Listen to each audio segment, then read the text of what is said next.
Hercules was a male lion who was purchased to be a pet. Male lions are very protective of their pride, and in Hercules' unusual situation, his pride consisted of two little girls. Anytime the parents tried to make the kids do something and they resisted, Hercules would get super protective and wouldn't let the parents near them.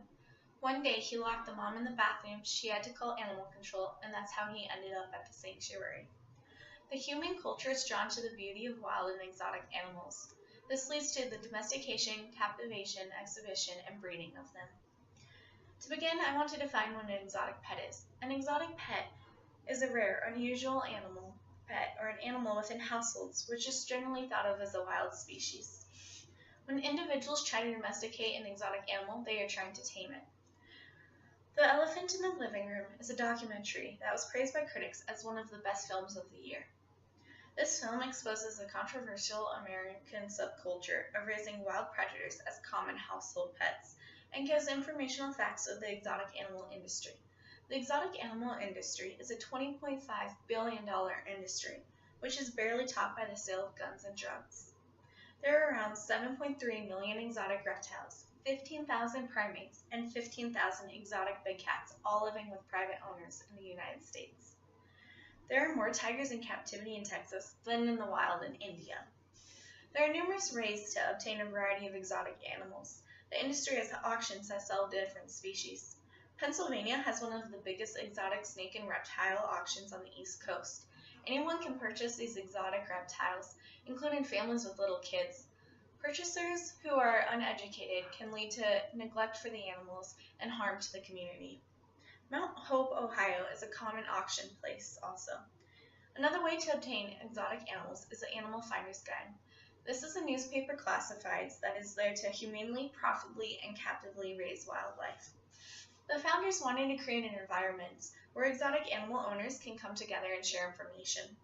The Animal Finder Guide is there to provide breeders with an easy way to gain profit. Exotic animals are one of the biggest industries, and because of that, individuals actively participate in the breeding and sales. These sales of exotic animals make as much profit for an individual as the illegal sale of guns and drugs. According to people, the next best wild exotic animal pet is to have a hybrid.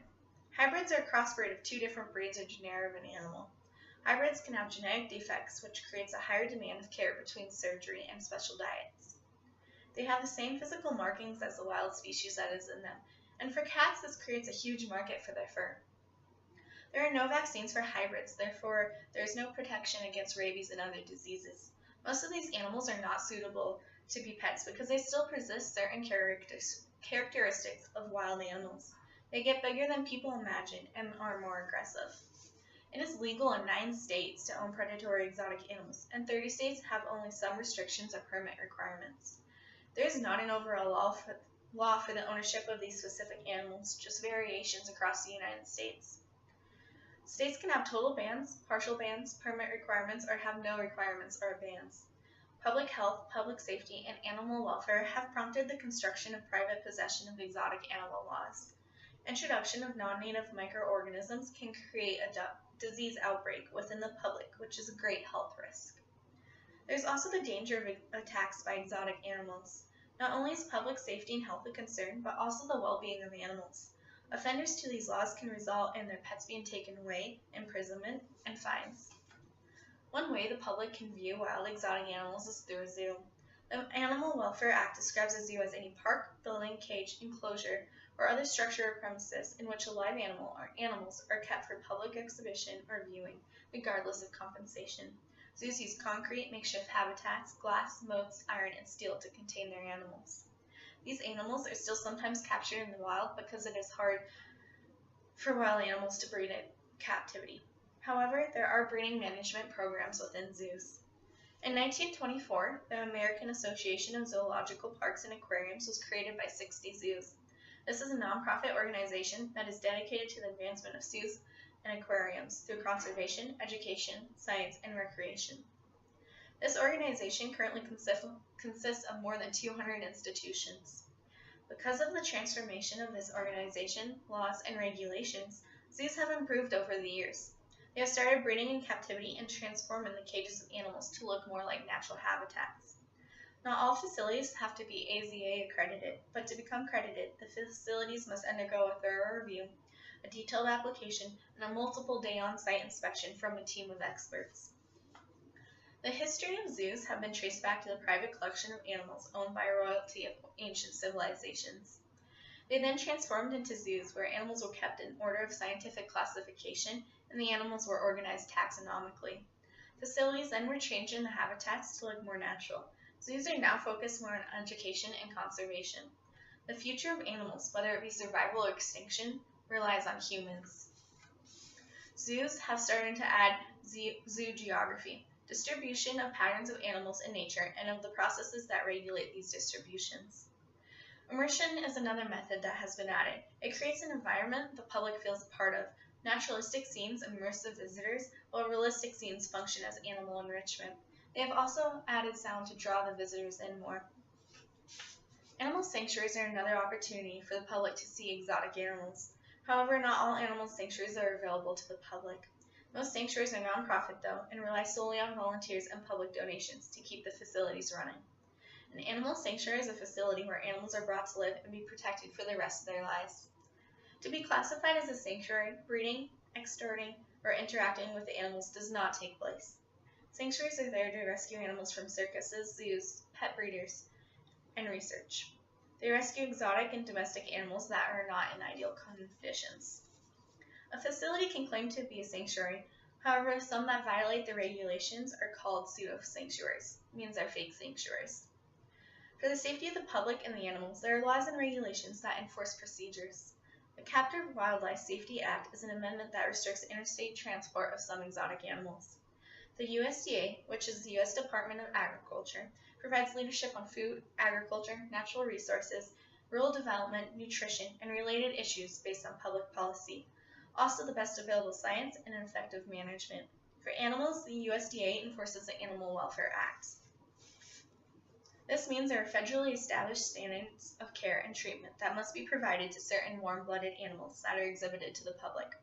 To sell, offer to buy, transport, or offer to transport, in commerce, warm-blooded animals to or from another dealer or exhibitor, you must be licensed as a dealer. Anyone who has warm-blooded animals that are on display, performed for the public, or used in educational presentations must be licensed as exhibitors with the Animal and Plant Health Inspection Services.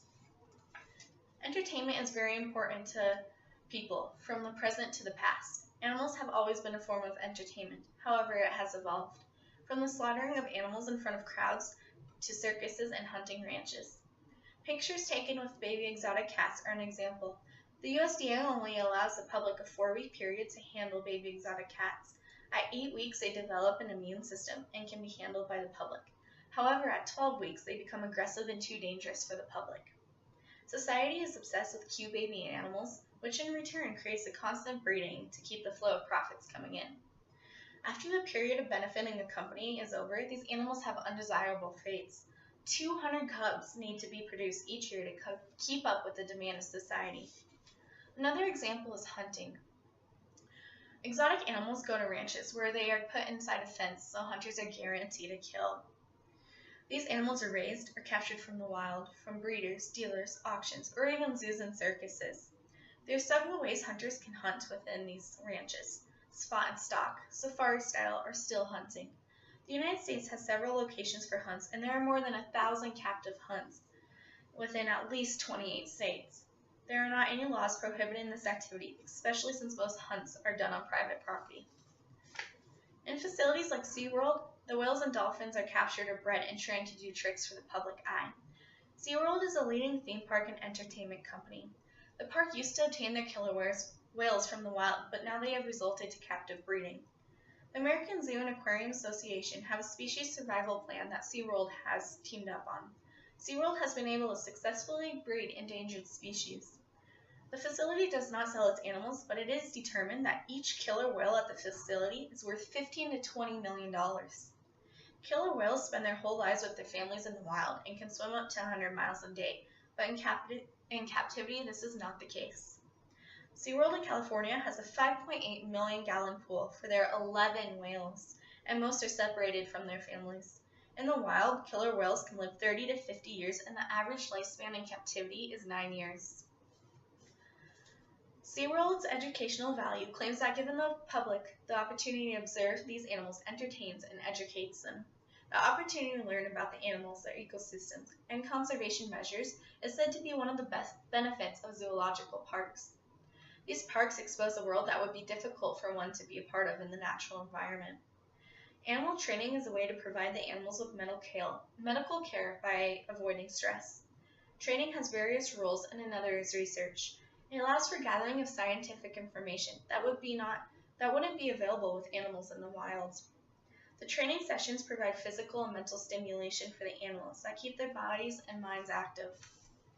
SeaWorld was originally going to be an underwater restaurant, but quickly grew into what it is today. It started with a $1.5 million investment, 45 employees, and several different animals. It drew in over 400,000 visitors its first year. There are now 3 parks in the United States: San Antonio, Texas, Orlando, Florida, and the original being in San Diego, California. Circuses are another form of entertainment for individuals. A circus is defined as a special kind of entertainment that can be enjoyed by children and adults. Circuses are a group of performers that may include acrobats, clowns, trained animals, and trapeze acts. Not all circuses use animals, but there are a number that do. Positive reinforcements are used to convince the animals to perform tricks. However, this does not mean the trainer is in control. Some operations use the positive reinforcement, but others use negative reinforcement, which would be physical abuse. Animals in circuses are known to not get enough food, room, shelter, or necessities.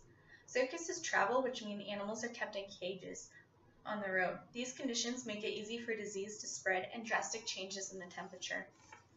In 1996, the Animal Welfare Act was created to set ground rules of how animals in captivity should be treated.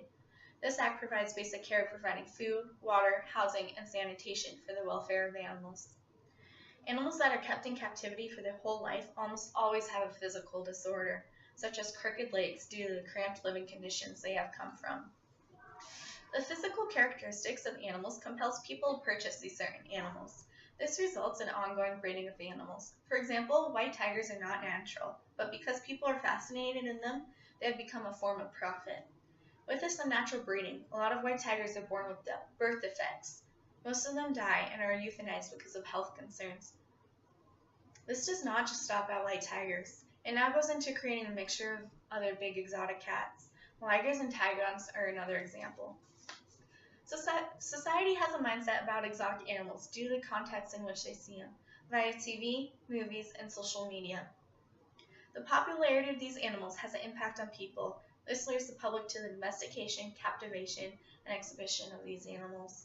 There are many ways to view them, such as zoos and sanctuaries, and then there are the ever-increasing individuals accepting the animals as members of their family.